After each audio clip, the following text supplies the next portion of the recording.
नमस्कार किसान साथियों, स्वागत है आपका आपके पसंदीदा फसल क्रांति यूट्यूब चैनल पर।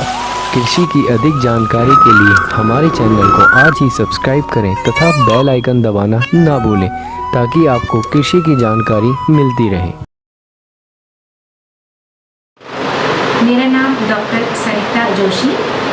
मैंने अपनी एजुकेशन पाटनगर यूनिवर्सिटी से बीएससी होम साइंस, उसके बाद एमएससी चाइल्ड डेवलपमेंट एवं पीएचडी किया है और उसके बाद 1996 से 1996 से मैं कृषि विज्ञान केंद्र नगीना में कार्यरत थी वैज्ञानिक के पद पर। उसके बाद मेरा ट्रांसफ़र विभिन्न कृषि विज्ञान केंद्रों पर हुआ और मैं कृषि विज्ञान केंद्र बागपत पर पिछले 15 सालों से कार्यरत हूँ और यहाँ पर मैं कृषक महिलाओं के लिए काम करती हूँ, उनके सामाजिक और आर्थिक विकास के लिए, जिसमें हम लोग मुख्य रूप से यहाँ पे प्रशिक्षण का आयोजन करते हैं।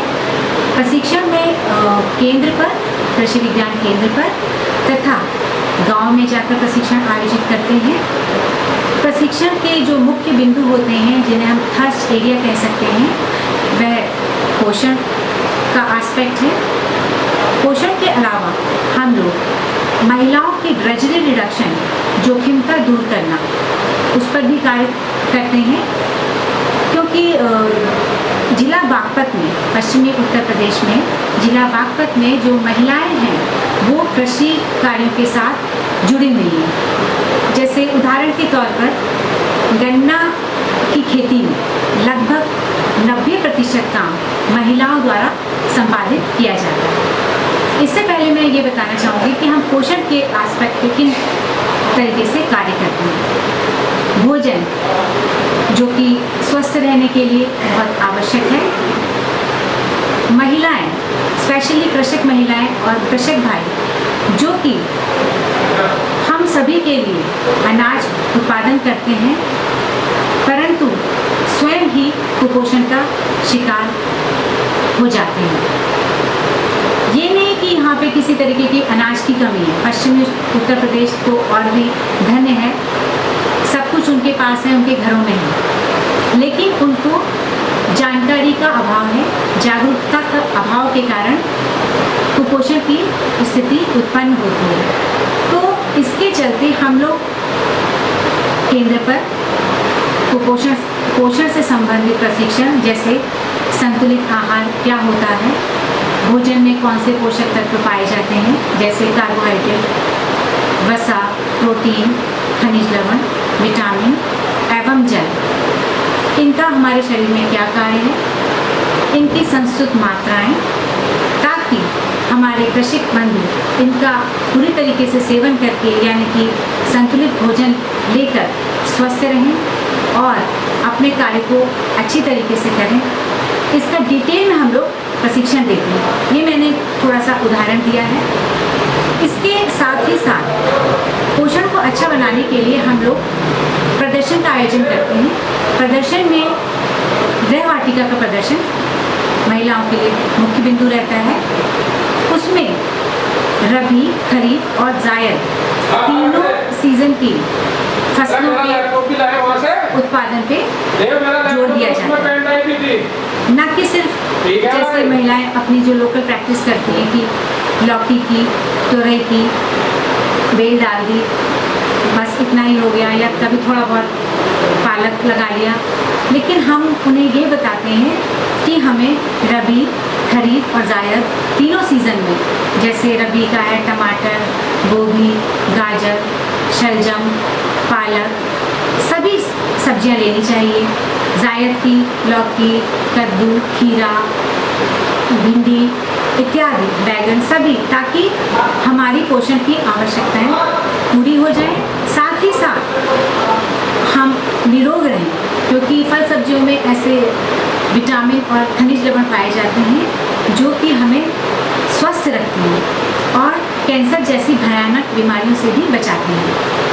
क्योंकि अभी आजकल के दौर में देख रहे हैं कि हर घर में, अगर हमारा कोई ब्लड रिलेशन में नहीं, अगर दूर दराज में भी देखने चलें, तो कोई ना कोई पेशेंट कैंसर का रोगी निकल ही आता है। उसका मेन कारण पेस्टिसाइड और इंसेक्टिसाइड के छिड़काव वाली फल सब्जियां हैं।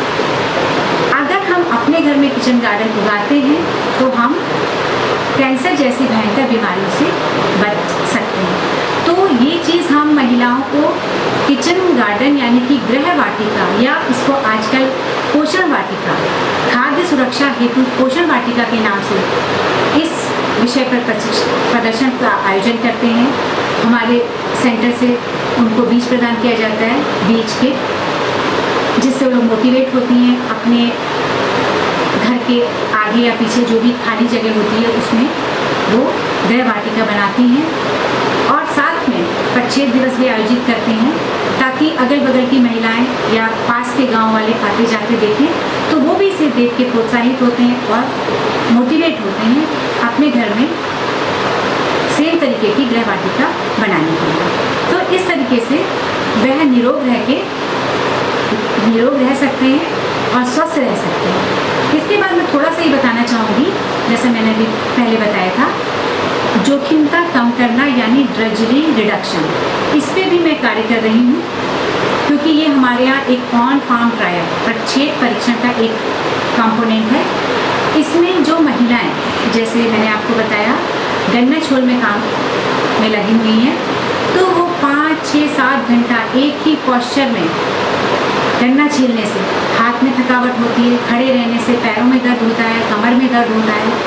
तो उस चीज़ को कैसे कम किया जाए, इसके लिए जैसे हमने शुगर केन डिथ्रेशर एक तरीके का टूल था, वो हमने central institute of agriculture engineering Bhopal से प्रोक्योर किया, मंगाया और वो महिलाओं को दिया, और उसके रिजल्ट से कि हमने उससे ड्रजरी नापी। ड्रजरी नापने के लिए हम लोगों ने अपना जो ड्रजरी के किट में टूल्स होते हैं, ब्लड प्रेशर मॉनिटर होता है, और उसका कितना उसमें एनर्जी कंजम्पशन हुआ, मतलब cardiac cost of work, physiological cost of work, कि इस कार्य को लगने में कितनी कॉस्ट आई, उसको देख कर हम ये अंदाज़ा लगाते हैं। फिर एक हमारी वर्गीज़ की टेबल होती है, उससे हम कंपेयर करते हैं, उससे अंदाज़ा लगाते हैं कि ये जो एक्टिविटी है गन्ना छोल की, वो लाइट एक्टिविटी है, माइल्ड है या हेवी एक्टिविटी है। उस टेबल से हमको पता लगता है ड्रजरीपूर्ण है कि नहीं। ड्रजरीपूर्ण एक्टिविटी होने के कारण हम उनको ये बताते हैं कि शुगर केन डिथ्रेशर का प्रयोग करिए, क्योंकि इसमें देखिए ड्रजरी का जो है रीडिंग कम आई है, और जो आप लोग करते थे इससे ड्रजरी ज़्यादा आई। तो इस तरीके से हम ये एक्टिविटी भी कंडक्ट कराते हैं। और बाकी एक हमारा बहुत इम्पॉर्टेंट एस्पेक्ट और है, जैसे जो ग्रामीण युवतियाँ हैं, रूरल यूथ लड़कियाँ, उनके हम कौशल विकास के लिए, या ये कहिए कि उनमें आमदनी का कुछ जरिया बनाने के लिए, जिससे कुछ अतिरिक्त आमदनी हो, उस पर भी हम लोग प्रशिक्षण आयोजित करते हैं। तो उसका प्रमुख विषय होता है फल सब्जी परिरक्षण। केंद्र पर 5 दिन का प्रशिक्षण आयोजित किया जाता है। इसमें हम जो फल सब्जियां हैं, जो जिन्हें हम लंबे समय तक सामान्य टेम्परेचर पे नहीं रख सकते, क्योंकि उसमें फिजिकल और केमिकल जो चेंजेस होते हैं उससे स्पॉइलेज होती है, ख़राब हो जाते हैं। तो जो भी हमारे पास या तो मौसम में बाज़ार में भी चाहे ज़्यादा सब्जी होती है, सस्ते भाव पे होती है, तो उस समय हमारी जो महिलाएं हैं, युवतियां हैं, वो उससे जैम, जेली, मुरब्बा, अचार, शरबत, कैंडी इत्यादि बनाकर परिरक्षित करके रख सकती हैं, जिससे वो बेमौसम में भी इसका स्वाद ले सकें तथा अतिरिक्त आय का भी साधन बना सकती हैं। इस तरीके से मैं महिलाओं के साथ काम करती हूँ। इससे उनका जाहिर सी बात है आर्थिक और सामाजिक अपलिफ्टमेंट होता है, और एक कॉन्फिडेंस भी आता है, और वो अपने घर में साथ साथ अपने समाज में और देश के विकास में सहायक होती है। मैं महिलाओं के लिए, कृषक महिलाओं के स्पेशली ये कहना चाहती हूँ, क्योंकि वो लोग स्वयं खेती से जुड़ी हुई हैं, कृषक समुदाय से हैं, तो सबसे पहले वो अपने खान पान का ध्यान रखें, अपने परिवार का ध्यान रखें। इसके लिए वो उचित पोषण लें, जिसमें सभी पोषक तत्व संस्तुत मात्रा में कार्बोहाइड्रेट, प्रोटीन, वसा, विटामिन, खनिज पदार्थ मौजूद हों, जिससे वे स्वस्थ रहकर अपना जो भी कार्य है वो बेहतरीन तरीके से करें और अपने परिवार, समाज और देश के विकास में सहायक हों। धन्यवाद। मैडम, फसल क्रांति में आपका स्वागत है। सबसे पहले मैं आपका नाम जानना चाहूँगा, आपके गांव का क्या नाम है? और जी, मेरा नाम पवित्रा चौधरी है और मैं काठा गांव के रहने वाली हूँ और मेरे हस्बैंड का नाम चौधरी नीरज पाल है। तो कैसे मतलब आप क्या करते हैं, कहाँ तक आप पढ़े हुए हैं, और आपके जो हस्बैंड है वो क्या करते हैं? मेरे हस्बैंड LG सर्विस सेंटर पे इंजीनियर है। 2011 में मैं KVK पे आई, मुझे पता चला कहीं से भी, मैं KVK पे आई और डॉक्टर सरिता जोशी जी ने मेरा बहुत सहयोग किया और जितनी भी ट्रेनिंग हुई उसमें मुझे पार्टिसिपेट करने को बोला मैंने किया और जितनी भी पार्टिसिपेट करी। सिलाई पहले मैंने सिलाई सीखी यहाँ पे। सिलाई सीखने के बाद में मैंने अपने घर पे सिलाई का काम चालू किया और सिलाई में मेरी आमदन बढ़ चुकी थी। कम से कम मैं 8-9 हज़ार रुपये महीना डाल लेती थी उसमें। तो अगर शिक्षा की बात करें, शिक्षा का कहाँ तक ग्रहण किया आपने, कहाँ तक पढ़े हुए हैं? शिक्षा सर मैंने 12th तक की थी। 12वीं तक आपने परीक्षा जो है पढ़ाई की हुई है। एक प्रेरणा जो होती है, देखिए कहीं से अब कोई भी हम अच्छा काम करते तो एक प्रेरणा हमें मिलती है। तो क्या एक प्रेरणा जो आपको कहाँ से मिली, कहाँ से इंस्पिरेशन मिला आपको? सर कृषि विज्ञान केंद्र पे आने के बाद मुझे ये प्रेरणा मिली। किसने कहा आपको आप कृषि विज्ञान केंद्र पे जाइए, वहाँ पे आपको कुछ अच्छा सीखने को मिलेगा? कैसे मुझे डॉक्टर सरिता जोशी ने बोला था कि यहाँ पे आओ और आगे देखो, अच्छा लगे तो करो, नहीं तो नहीं। फिर मैं आई यहाँ पे, मुझे अच्छा लगा। तो मैडम, जैसे आपने बताया कि आपने सिलाई का काम पहले शुरू किया क्योंकि प्रशिक्षण लिया आपने कृषि विज्ञान केंद्र से सिलाई का। उसके अलावा और कौन कौन से प्रशिक्षण आपने लिए यहाँ से? यहाँ से सर मैंने जैम जेली और उसका आंवले का मुरब्बा, सेव का मुरब्बा और मिली जुली सब्जियों के अचार, वो मैंने यहाँ से सीखा जी। और 10-20 महिला को मैंने अपने आस पड़ोस में मैंने उनको बताया भी।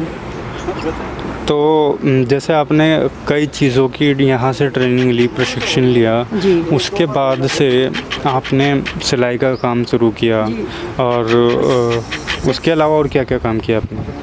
सिलाई का काम करने के बावजूद मैंने सिलाई की, पहले सिलाई भी करती थी और मैंने सेंटर भी खोल रखा था सिलाई का और मैंने बहुत सारी महिलाओं को सिलाई भी सिखाई है। अगर हम, जैसे आपने बताया जैम जेली आपने उसका भी प्रशिक्षण लिया, तो क्या उससे भी संबंधित आपने कोई छोटा मोटा काम, छोटा व्यवसाय किया? 5-7 आस पड़ोस की महिलाओं को बुलाया, उनको बताया आप ये काम कर सकते हो। और मशरूम में क्या कर रहे हैं आप अभी? मशरूम में सर मैंने मशरूम उगाई थी जी पिछले साल। कितने में?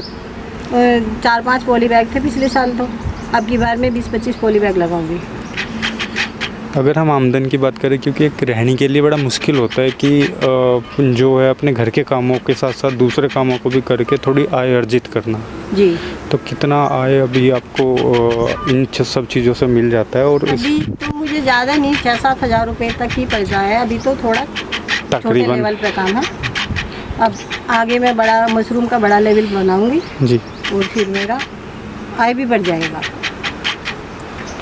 बिल्कुल। तो मैडम, जैसे दूसरी महिलाओं को भी आप अपने साथ जोड़कर उनको साथ लेकर के चल रही हैं। अब एक घर में एक तरीके से घर में काम करना, घर के अंदर रह के काम करना और फिर घर के बाहर कुछ ऐसा काम करना जिससे कि आपके परिवार वालों को भी थोड़ा गर्व महसूस हो और जो दूसरे गांव के लोग हैं उनको भी गर्व महसूस हो, तो कैसा आपका मतलब कैसा फील होता है, कैसा महसूस होता है? मुझे सर बाहर, घर से बाहर निकल के काम करना मुझे बहुत अच्छा लगता है।